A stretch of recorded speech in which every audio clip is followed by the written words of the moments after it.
to start, the Cowboys are definitely tired of losing. Take a listen to Ezekiel Elliott.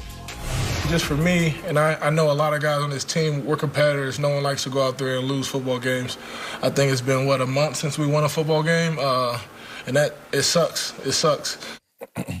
LeVar Arrington is back with us. That's Fox NFL analyst. But, Marcellus, I'm going to you first. Are you giving the Cowboys a chance to upset the Vikings? Yes, I'm giving them a chance. How about them Cowboys go out there, upset Minnesota, which is kind of like, okay. I mean, Minnesota right now is surging. Yeah, we can all project that they're going to make this late season surge and run, but are they?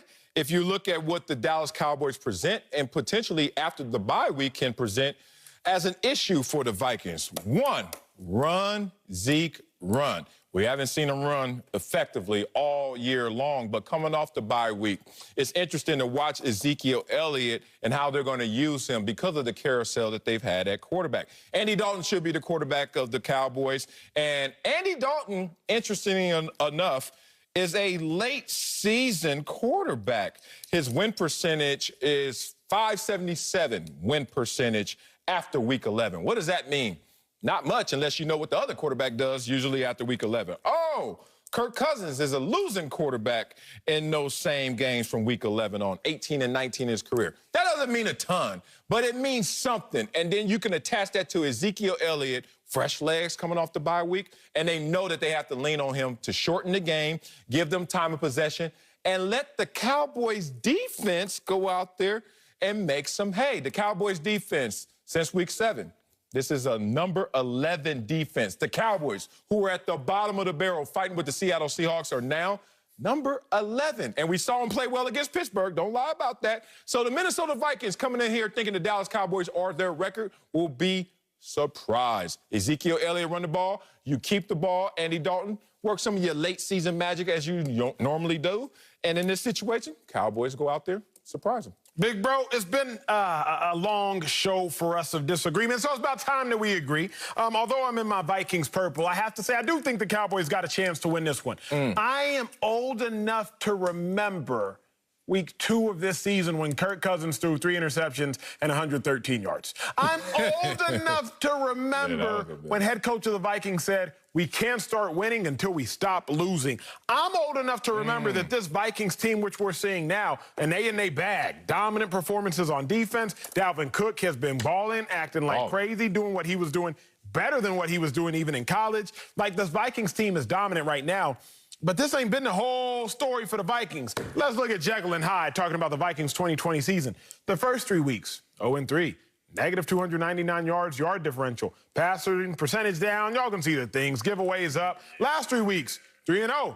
Yards difference, plus 226. Third down percentage, nearly 50%. Y'all get the point. Only 2 giveaways. The Vikings, they balling right now, but this team has been feast or famine all season. Jekyll, Hyde all season. So when I look at the Vikings game, when I look at the Vikings team, I'm not so convinced in the Vikings that the Cowboys coming off a bye week can't go up there and knock them off. Say it.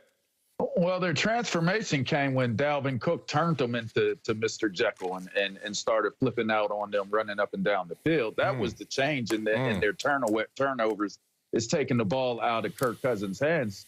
But the answer is, yes, they do have a given chance to be able to beat the Vikings. But I got to disagree with you, Marcellus, on the idea of Andy Dalton being a late season guy, second season guy. Who cares? And we got to get the ball to Ezekiel Elliott. How do we get that to work? Who cares? Right? For me, I'm looking at this as, I know from experience playing on some really, really bad teams by the halfway point of the season, what the mentality and the thought process of a wounded animal backed into the corner and how they may come out and fight. Sometimes they come out willing to just die. Lay down, go ahead, it's over, done. But some of them animals come up out of that corner and they fight a little harder than what you would have anticipated and expected because it's survival.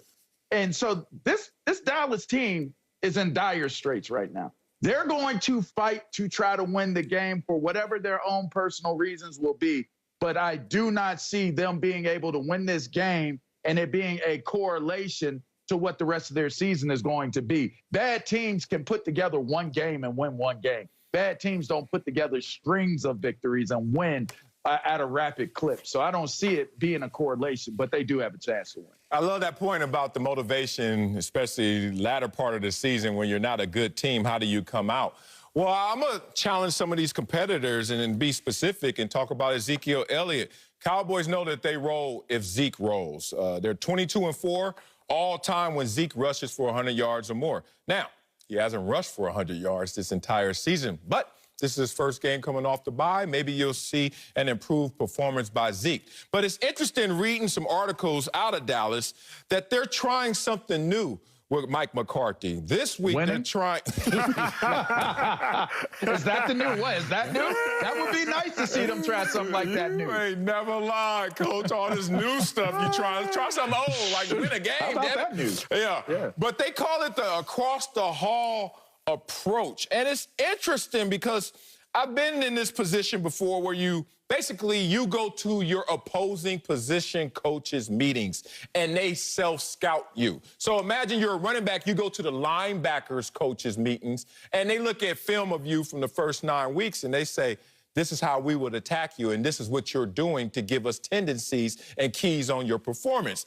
And that's an interesting approach because Ezekiel Elliott knows the challenge of playing his Minnesota Vikings team. Last year, when they played each other, Minnesota won that game, close game, and Dalvin Cook and Ezekiel Elliott were highlighted as the two best running backs going head-to-head, who's better, and they both try to show reverence and deference. Oh, it's him, oh, it's me. But Ezekiel lost that matchup head-to-head. This year, they're not even highlighting that as a matchup.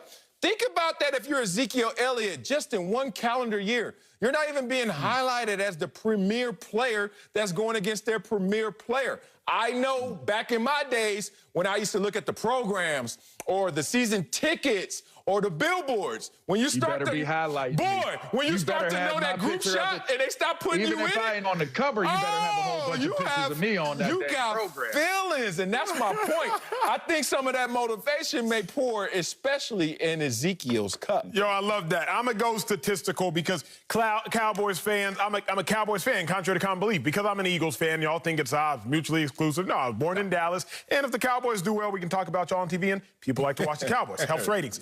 What I will say is this. If you're trying to grasp at the straws that I've been grasping at, Mike McCarthy, his first 9 years in Green Bay, coming off the bye week, he had won 8 of the 9 games. Yeah. So Mike McCarthy has shown us, okay, coming off a bye week, he can get his guys in order, at least his first 9 years in Green Bay. The other thing I look at, Cowboys fans, the Vikings.